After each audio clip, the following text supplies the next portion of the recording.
All right, so what's up, Copy Squad? It's your boy Kyle Milligan coming to you live from Baltimore, Maryland with Jake Hoffberg of the Financial Copywriting Academy. Let's talk about the number one problem that most copywriters have, and it's making money. Let's get real. So less than 1% of all copywriters are making six figures, and there's typically a couple reasons why. So in no particular order. So one of them is going to be lack of skill. Is that you don't actually have skill. And so if you feel like you have imposter syndrome and you also have no skill, you probably are in fact an imposter. But we're going to come back to that in a second.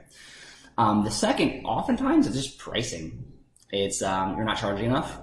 And the reason why you're undercharging is also probably imposter syndrome. But let's assume that you can get results. Really the reason why you're not making more money, it's a prospecting issue, is that you're not going after big enough clients with deep enough pockets, or you're not going after businesses that are running traffic to an offer that could scale where you can make more royalties. So the advantage that someone like Kyle gets right off the bat is coming into Agora Financial is a lot of those problems are solved. And while it may not sound as sexy as make, mid six figures writing one email per day that you might have seen from some other copy guru offers, it's actually more practical because all Kyle has to do is just write copy, and then we have like a whole team that will scale it, and then you just get paid royalties. Right. That's one point. The other point was about going and getting a job. And that's something that I feel like the terms like there's a lot of shaming in getting a job. Yeah, it's like strange. That makes no sense because I got all my skill. I started writing copy at Agora, and that's where I learned pretty much everything that I know was by working beside. And this place is a powerhouse for just A-list marketers and copywriters walk through this door daily. And then people want to shame people who aren't you aren't a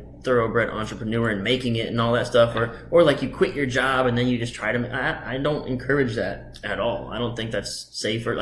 I really do. I called it going to copywriting school. Yeah. Anywhere you can go to a job and get a mentor and learn the skills, you're going to be a good copywriter. You have more opportunities to fail faster, so that you can see what does and does not work. So I would say the single biggest problem that most copywriters have, and really most people have. So here at Agora, we have a term called being long-term greedy. And the point is so Kyle took a long-term greedy path. Is that instead of seeing it as a job, or that I'm going to get stuck in some cubicle writing from 9 to 5. Well, that's not what the gurus promised me. What he did instead was say, where can I get paid to go learn? Oh, that is where exactly can I develop skills? Yeah. And then from there, where can I build relationships? So I did the same thing. I worked basically straight spec for Agora for my first year, but I was willing to trade money now. You want to define spec? So spec, it would be speculative, meaning that you do the job first and then you get paid upon submission of the completed opportunity. Whereas most people really want to get paid upfront and in full for work they don't know how to do. So what I did to get started, which kind of comes to where most people is, I just did a lot of stuff on spec. Now, the asterisk on this whole thing was that I did spec work for Agora, a great quality client that I wanted to land. I did not do spec work for a startup business with no capital. Okay. Right? So the point of being long-term greedy is that if you're still in the stage where you're dabbling, right, and you're in another job, you're trying to figure out how do I get this side hustle up, or how do I quit my job? If you're already fantasizing about being on the beach collecting those royalty checks and just doing nothing, you're fucked. Yeah, you're thinking about the wrong things right now. So let's talk about the stages that people go through. So most people start as consumers of products. So can we define really quick the single biggest problem? The single biggest problem is really it's your goal, right? So being long-term greedy, if you are in a position where you need money right now, right? That's a hard position to be in. So what we talked about is what's the thing that's really going to move you from dabbling and buying and consuming information products to actually earning money as a copywriter? Well, it's really, really simple.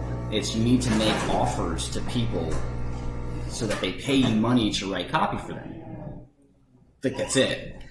There's also the act. This is then you have to write the copy, right? But that's how you get paid I want you to harp on that. Is you make someone an offer to do something for them. So let's say that you're going to write daily emails for someone's company.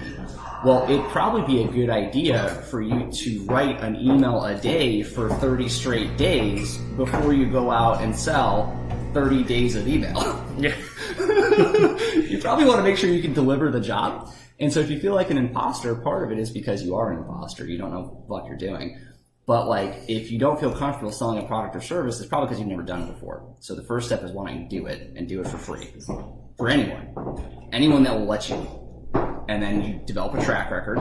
And by the way, like, if you can write every single day for 30 consecutive days for 1 hour a day, you are ahead of like 95% of people that I ever talk to that want to get a job here at Agora. Thank you. That's like one of the huge things that, I mean, I stole this from Joe Schrafer, is there's 3 things you need to do: is just read a piece of copy, write a piece of copy, and come up with an idea every day. And again, it all comes down to like actually reading copy, writing copy. And another thing that we say constantly is don't read about copy, read copy. So it's the actual immersion, because my big thing is that the copywriting is a language, right? It's a professional language, like accounting is a professional language, like law is a professional language, and everyone who treats it as I write 1 email and get 6 figures is treating it like a get-rich-quick scheme. Yep. But if you treat it like a professional language, if you treat it like with the same respect and intensity that a lawyer treats law, then you can actually acquire that sort of scale and that sort of skill set. Mm-hmm. But it does come with immersion in the language, just like a lawyer would take a bar exam or an accountant would take a CPA exam. And it is that respect. I think that's a big word. It's like, sure, they don't respect the skill, they want the money. Yeah. And to get good in the skill, to learn any language, you need to become immersed in it. And so for reading copy and writing copy is like the most direct way to get immersed. Not reading about copy. Like, would you read a book about the Spanish language, or would you read Spanish, right? Yeah. So I think that's another huge thing, is like, yeah, for sure, you've got to get action in the world of copy. And this is most people that you interact with. Most people who sell how to write copywriting courses are fucking terrible. So, like, here's the deal. Well, I mean, when it comes to marketing, perception is reality. So you don't actually have to have any sort of track record or consider the following, though, right? Like, you make a full-time income from the skill that you teach people how to do. I make a full-time income from the skill that I teach people how to do. Most other people selling products about how to make money, they don't make their primary income from that skill. They make it from the sale. They make it from the sale of the info product. And so they teach a lot of theory and a lot of bullshit. Whereas, because like, what's actually going to get you across the line, it's sitting your ass down and writing copy every day. Like, I'm sorry, that's it. That's what happens, is if you sit down and you write copy every single day, you will suck for a while. And eventually you will suck less, and then you will be good. So that is the single biggest problem, is most people in general are way too shiny object, get rich quick, short-term focused, which is great as a marketer to sell people those things. But if your time horizon, if you're really thinking that developing this skill, you have like a map that over the next 3 to 5 years, I'm going to develop salesmanship, copywriting, leadership, recruiting, business. Those kinds of skills. And again, in yesterday's video, I was talking about the armchair copywriters who read all the books and stuff.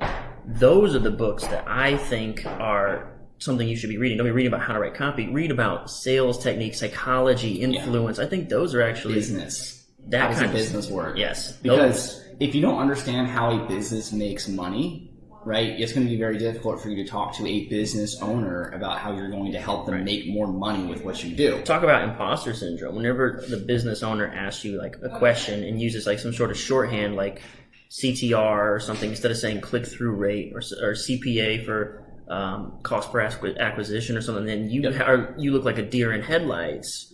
He's going to basically be like, okay, well, that's supposed to be your wheelhouse and you don't know what you're doing, and I'm not going to hire you. So again, you're talking to people who are running businesses, and they're going to speak the language of an entrepreneur who runs a business. Yep. Also, if you have a more long-term focus, you're going to understand that this is largely about relationships. And it's very appealing, the idea that, I'm going to write one package, get paid $20,000 up front, make $1 million in royalties, and take a vacation for the year, like whatever. That's just not how that shit works. Usually, like before that was like 6 or 10 packages that bombed. And we have one winner. that actually went anywhere. Yeah. And so, but if you're not in it for the long term and you don't have enough swings, like you're never ever going to get the hit. You're never going to get the home run. And you're also never going to get hit. You're never going to get the singles along the way that just move you month to month to month, paycheck to paycheck, a little bit here. And that's just the reality. Like the more hits you take, the singles versus the home runs. Like the singles aren't sexy and the singles don't sell, but the singles put food on the table. And like many people won't write books about the singles, but they'll earn you a living, right? And they'll also be like, it is a numbers game, and the numbers game angle doesn't sell. It's not sexy either. Like, yeah, you gotta. I think the statistic is something like 2 out of 6 or 8 promos should actually convert. The best writers here at Agora are 1 and 4. Like 1 and 4. 1 and 4. Okay. Best copywriter by revenue in Agora Financial is probably like a 1 and 4 hit rate, but he just outproduces. He produces every other copywriter. Like that's legit the secret. He just wrote more copy packages than anyone else in 2018 and 2017, and shocker. And because he took idea to execution to shippable product faster than anyone else did, it means his ideas were more timely. They were ahead of the competition versus someone who takes 3 months to write a package and it's stale. So, but again, Waldo's been doing this for 10 years. So this kind of comes back down to like where your focus is, right? Is where a lot of people, you get stuck, I get stuck, other people get stuck. Is the fantasy of having business just come to you and never having to deal with like people, because dealing with people is messy, right? Like that's inconvenient and that doesn't sound like passive income. But in the beginning, you have active income, right? And like it or not, if you have clients, like that's someone you have to work with, and you have to be able to work with their team, right? And if they like you, they'll pay you more because they like you, and that's like the basis of sales. And right? Speaking likability. And one of the lessons I learned was I'm not just convincing the reader with persuasion and copywriting. I have to convince my copy chief. All right, so I have to convince up, down, left, and right. Mm-hmm. All right, there's people on all sides of me between like I got to work side by side with marketers and production, and these people are busy and have their own schedules and motivations.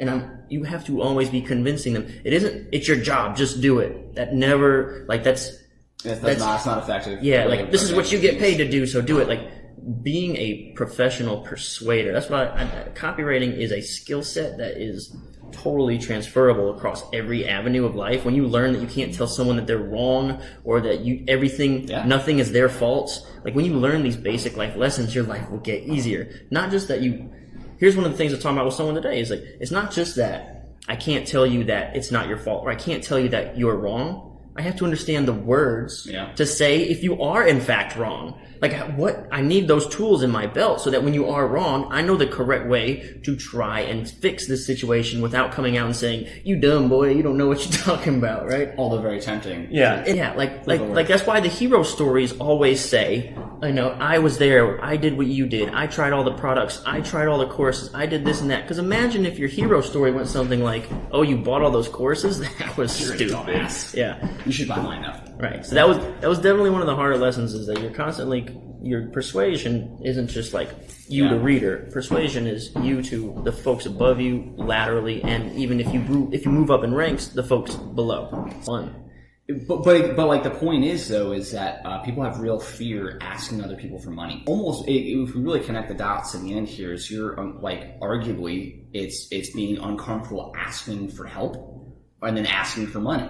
Yeah. Right? Because like asking people, as soon as you ask someone for money, like now it's weird for most people. Unless you're a professional salesperson, because that's your fucking job. Like my job is to make offers to people and get them to like give me some money. This is my fucking job.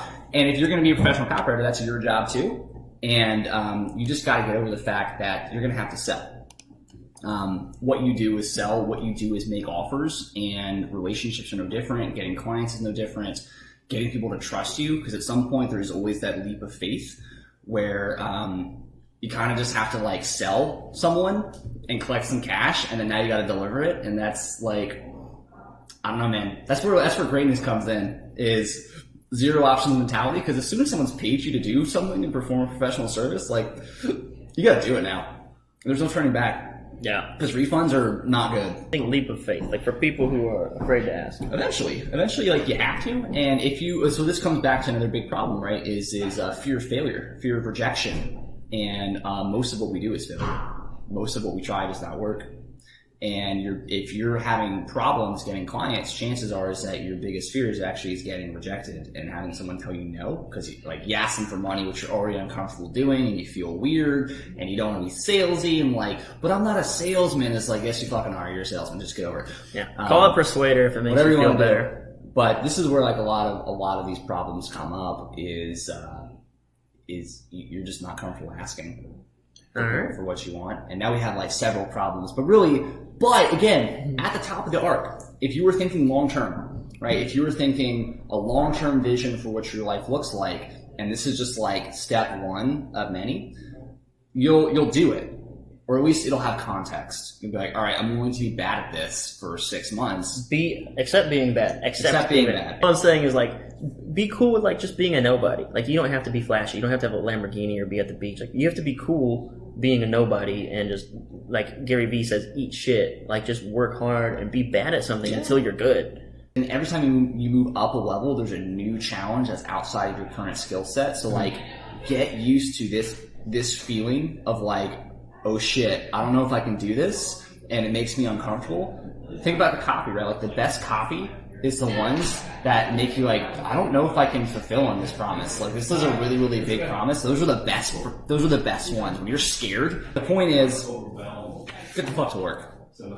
Think long term, write every day. Long term greedy, I think, is be long term greedy. I hope this was informative, Copy Squad. I think. Deuces. Peace out, Copy Squad.